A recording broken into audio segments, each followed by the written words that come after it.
La seule évocation de son nom renvoie aux atrocités d'un conflit armé qui a complètement changé le destin de la Casamance. Le 19 août 1997, le petit village de Mandina Mankagne entre dans l'histoire par la petite porte pour avoir été le théâtre d'un carnage avec 23 soldats tués par des rebelles indépendantistes de Casamance regroupés au sein d'une organisation qui se fait appeler Mouvement des Forces démocratiques de la Casamance. Une contemporaine de l'époque évoque ici les souvenirs de ces moments d'angoisse qui ont vu Mandina Mankagne basculer dans l'horreur. 97, le 3 août, on a quitté. On n'a pas encore quitté le village, mais il y avait des échanges d'armes, des tirs de Kandjalan et de Mandina vers Kandjalan, Kandjalan vers Mandina. Ce jour, à partir de 7 h le matin, qu'ils ont commencé cet affrontement. Comme c'était un dimanche, nous le samedi, on s'est préparé pour aller au marché. On a on a cherché l'oseille pour aller au marché. À 7 h le matin, avec les coups d'armes, personne ne peut bouger.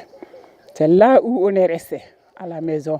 On ne peut pas bouger. Jusqu'à 1 h que les armes se sont calmées.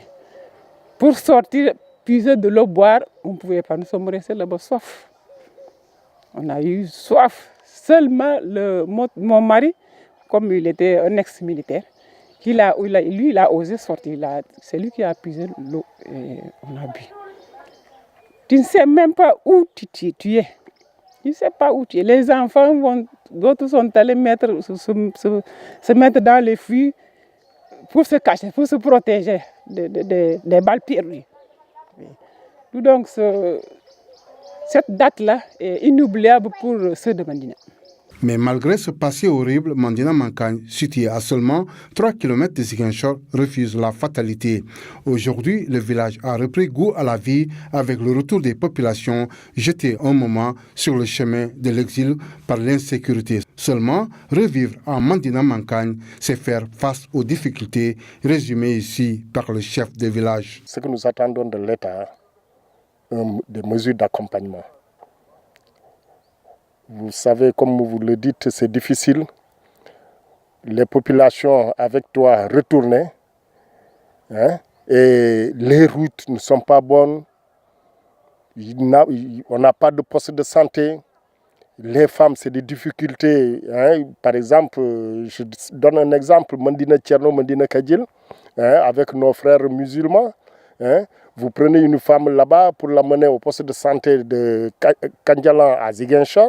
Alors la femme accouche au cours de la route. C'est difficile.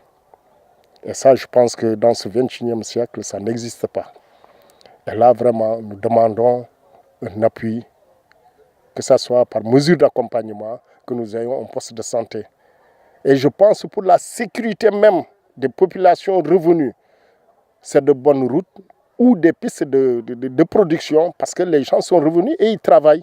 Aujourd'hui, Mandina Mankagne n'a plus peur. Au contraire, le village témoin impassible du drame qui s'est joué en Casamance envisage l'avenir avec sérénité, avec surtout la reprise des activités pour accompagner le processus de développement de cette bourgade devenue désormais un havre de paix.